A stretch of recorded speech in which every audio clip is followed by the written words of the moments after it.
Хууль зүйн төдий яамнаас энэ онд өөрийн харьяа байгууллагуудын хүрээнд биеийн зохистой харьцаг хөвшүүлэх гэдэг уриалгыг гаргаж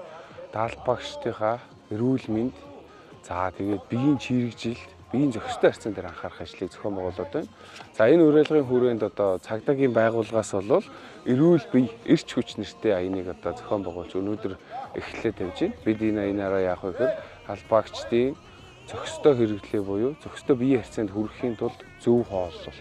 эрүүл чирэг байдал, хөдөлгөөн, биеийн дасгал, дадал гэх мэт зүйлсийг одоо байнгын хийж, хэвшүүлж,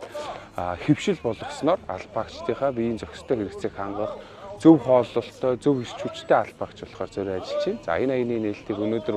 Увс аймгийн нийслэл Улаан Гомдын Сэдэн балын талбай дээр ингээд албаагчд маань цуглаад өглөөний 8 тоо дасгал хийгээд за ямар ч хийсэн эрт тусыг хөдөлгөөнд нэгдэцгээе гэдэг энэ уриалгыг гаргаад за цаашлаад бас зөв хооллолт, биеийн зөв харьцаанд хүрэхийн төлөө хичээцгээе гэж ажиллаж байна.